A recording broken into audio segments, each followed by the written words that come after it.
And welcome back to the channel. Today we are doing a little bit of an older one. This one was Asmongold Gold TV from about a month ago.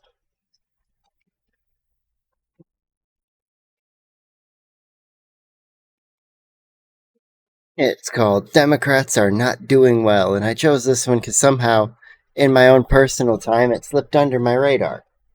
Yeah, never come up here. You can come up and join us too.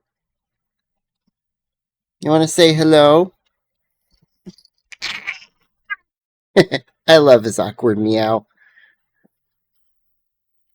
All right, but anyway, let's get started. So, Steve, break down what makes 2026 different than 2018.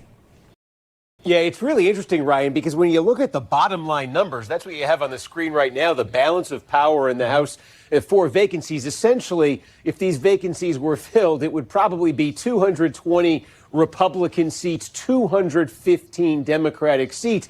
As thin a majority as you could get for Republicans. That means if Republicans take that majority into the midterms next year, they can afford a net loss of no more than 2 seats. And you know the history of midterms. The White House party almost always loses seats. You mentioned 2018 when Republicans lost 40 seats in Donald Trump's. Yeah, this is a lot different of a political atmosphere than we were in 2018. In 2018, even I was against Donald Trump and his administration, but not against him himself, but just the people he was surrounded with. As I noticed it, he was basically put into place, and then he was just like given this crew of people.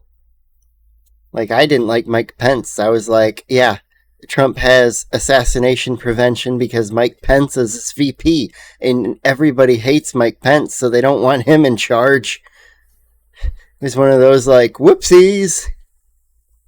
First midterm. So how could he actually be in a position where we're talking about the House being in play next year, at least potentially? Well, it's because the makeup of that Republican majority that got decimated in 2018 is very different from the makeup of the Republican majority right now. And that's what we want to show you right here. Republicans in 2018 were exposed. That's how the Democratic Party? Well, they just keep pushing weird identity politics. I think that until they can get away from identity politics and fringe social issues, and they address actual issues that people have, like housing, food, healthcare, childcare, stuff like that, until they can start addressing those problems, nothing is going to change. 100%. With this everything here, the House majority won't matter anymore because the problems that are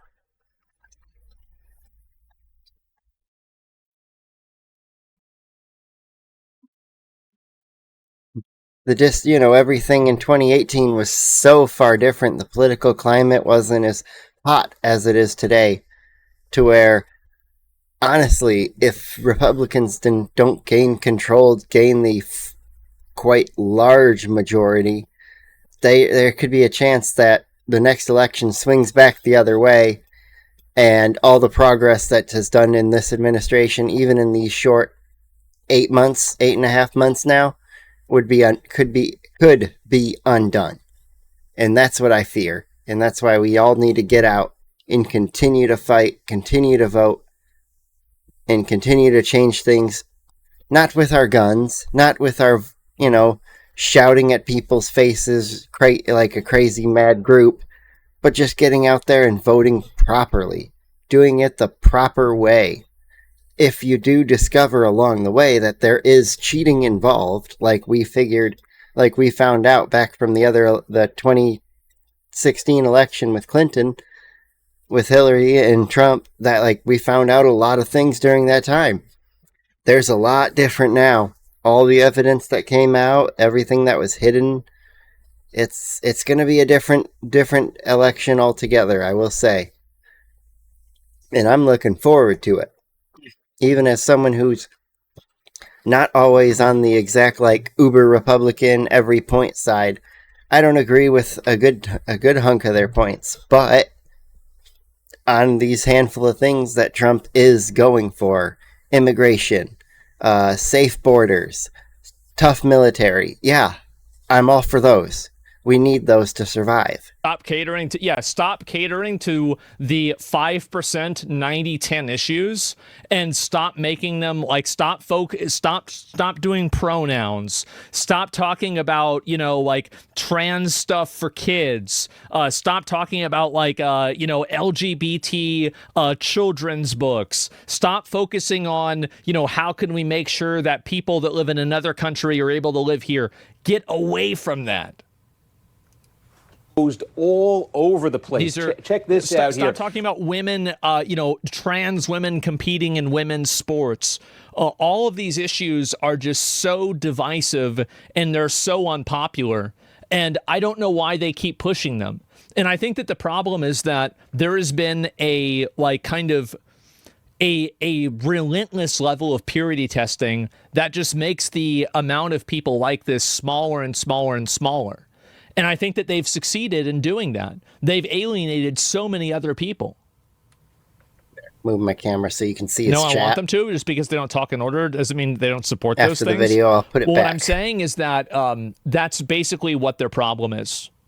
Republicans in 2018 in districts that had been carried by Hillary Clinton in the 2016 presidential election, anti-Trump districts, there were 25 of them in the 2018 midterms. There are only 3 Republicans right now representing districts that Donald Trump didn't carry in the last presidential election. How about the next one here? I think they're fucked long term. These sort of marginally pro-Trump districts. These are 100% Democrats are screwed long term, especially with the amount of violence that is still rampant throughout it. Almost a similar number now, 19, not quite as high. But we're highlighting these two groups because this is where Republicans corporations are taking over now, and everyone sees it. They can make a road in small business and have to change a lot. Yeah, I think so too. Why doesn't the left drop these issues? They must know that it hurts their electiveness. So the reason why they can't drop the issues is because there are enough people inside of the party that make the issues the main focus of the party. And people are afraid of addressing those issues and talking about it honestly, because then they get labeled all the things that they've used that they've weaponized against people that are their enemies. And so basically, like, they don't want to get labeled a racist. Look at J.K. Rowling, for example. There have been other... I mean, she's a great example of it. She's just like, I'm doing this with my books. I'm with this. And everybody's like, no, it's this, though. But it's about this. And then she just goes and changes it. And people get mad at her for it. Like, yeah, that's kind of fair to some extent. But other extent, it's fucking her book series.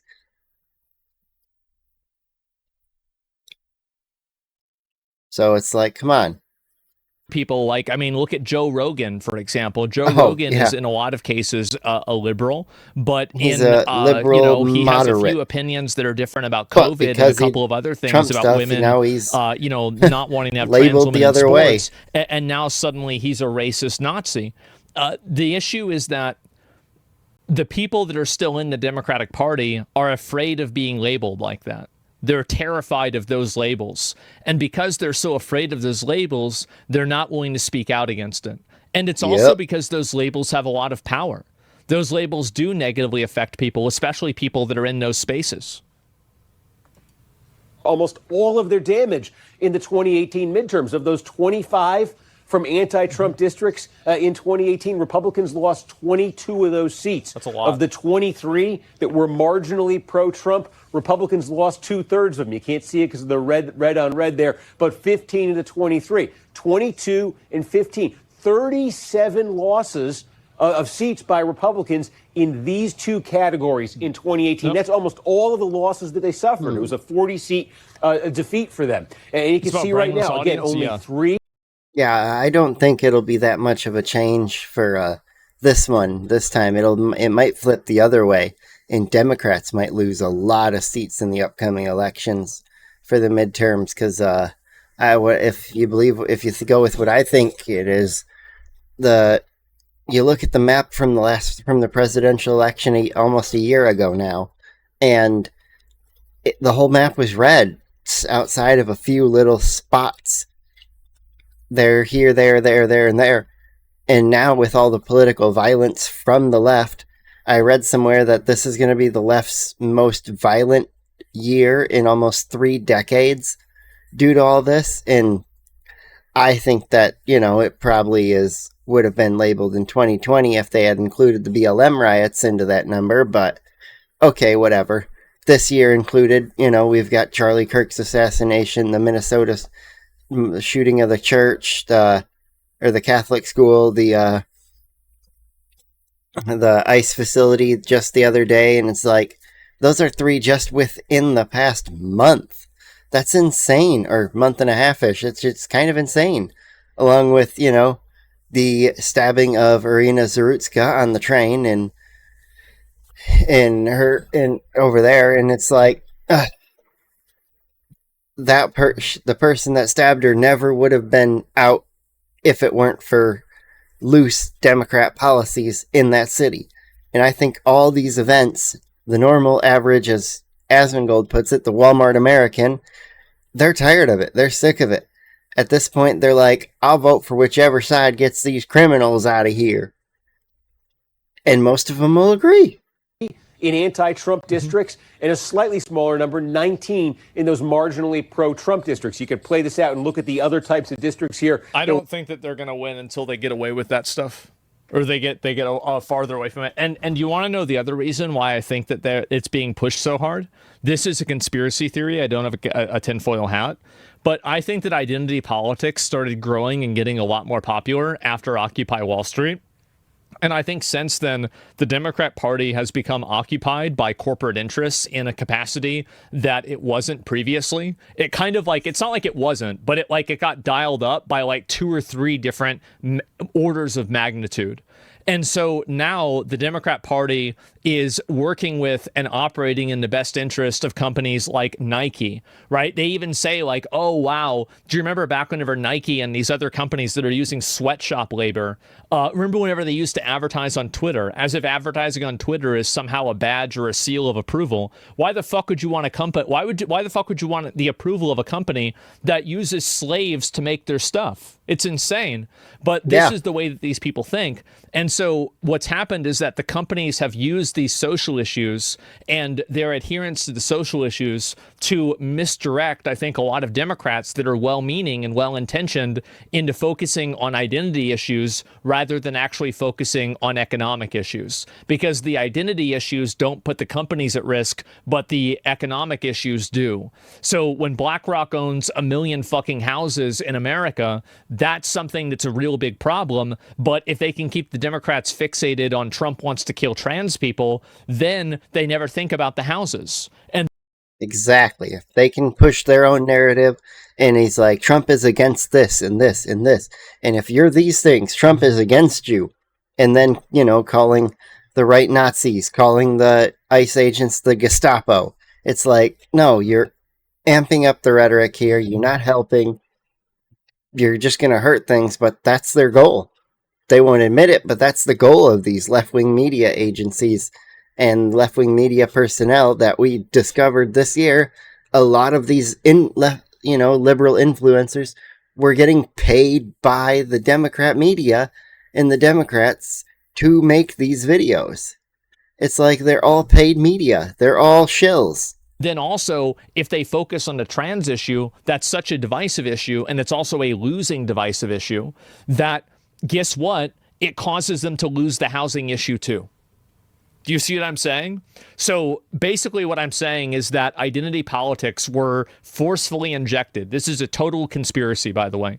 I think identity politics were forcefully injected into Democrat talking points and Democrat culture after Occupy Wall Street by corporations in order to actively poison pill the entire movement, but at the same time render it ineffective of making any sort of economic change. That's total conspiracy theory. But that's what I think happened. I mean, it fits. Narrative fits. Were a couple of upsets in 2018 of Republicans in solidly pro-Trump districts, and then there were no Republican losses in this category, the Trump landslide districts in 2018. And look, the Republicans have fewer overall seats now, but there are more Republicans in truly safe Trump landslide districts. So that's if you're a good looking thing. ahead to 2026 and what Republicans are trying to pull off right here, it would essentially be, look, can you protect, can you really severely limit your loss in these two categories? This is where the damage was done in 18. If Republicans could hold the losses here to somewhere in, say, the mid-high single digits, that's where this topic now that's starting to get some attention of redistricting could come into play. Republicans... Oh, that's whenever you change the rules. Uh-oh. Oh, now we're doing a little bit of bullshit, huh? Time to get into the cheating, as I think it is, for either side. I do think readjustments do get drawn, but, you know, when other states, California, include illegal immigrants on their census, and then they get more seats in the Senate due to that, or in the House due to that, I don't think that's fair. Okay. In two states in particular, Ohio and Texas, poised, it would appear, to do mid-decade redistricting here. Ohio's one too? Congressional elections, midterm elections. And what could that mean? We'll take a look in Texas right now. The current House balance from the Texas delegation. It's crazy how much of an obvious exploit this is, right? I mean, this is shocking to me. Is 25-13 for the Republicans, and the current balance in Ohio is 10-5 for the Republicans. Although, just take a look at some of those districts in Ohio.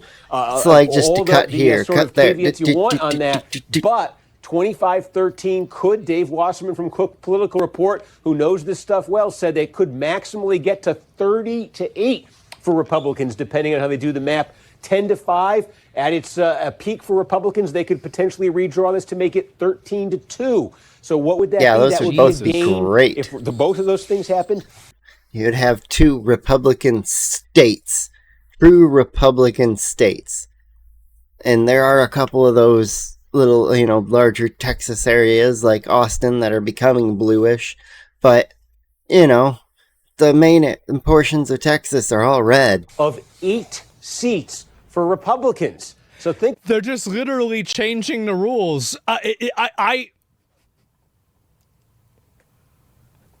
The way that they do this, like, let me show you guys some of these districts that they do.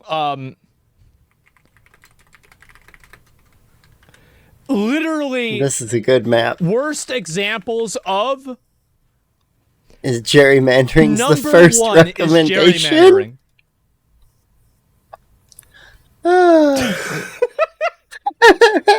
The pterodactyl. What the fuck is this? What is this? What the hell is going on? Oh my god. Yeah, that's about how we feel. In that ballpark out of Texas and out of Ohio, and you went back to what we just showed you right here. If they limit the damage here and offset it with Texas and Ohio, change the rules. They could actually be in the game to hold on to their majority. Now, there's so many ifs in here, Ryan. I think it could wind up becoming a super majority. Why don't you change the rules and win by even more? We don't know what the political climate's going to be like in the fall of 18. If it's a truly, hostile political environment. They're taking it from 25 to 3. Environment for Trump, no amount of map redrawing can probably undo that damage. There's even talk for Democrats now of trying to counter this in redistricting in some blue states as well. But bottom line, when Republicans look at that, am I taking a pro-gerrymandering stance? No, I think this entire thing is a scam. I think it's very obvious that it's bad. Gerrymandering's bad. I think that it's bad. It's being done in bad faith. It's being done in bad faith to disenfranchise groups of people and make their votes count for less because you're diluting them across multiple different areas. The main thing I'm curious on is to see which direction the swing states go, because they all went towards Trump during the election overall. So let's see what happens in the midterms. Are we going to have those districts that, make them 50-50-ish shift over to the right? I kind of hope so, at least for some. 2018 and throw in those potential redraws in Ohio and Texas, the math does start to get potentially interesting. Yeah, they're not going to because they both benefit. At some point, they'll just vote, Steve, and then we'll know the answer, right? And it'll get to that point. somewhere down the road. Well, I don't know about that. Thank you, Steve. Yeah, I don't know about. So, do you think they're going to vote? I mean, guys, geez. Oh, I don't know about that one. And so, yeah, this is how it works. Hey, you just got to keep moving that goalpost. Always keep it there, you know? You can't win. Cheat. ABC, always be cheating. Anywho, if you're not subscribed to Asmongold, subscribe there. Subscribe here, give both videos a like, and have a wonderful ass day. Goodbye.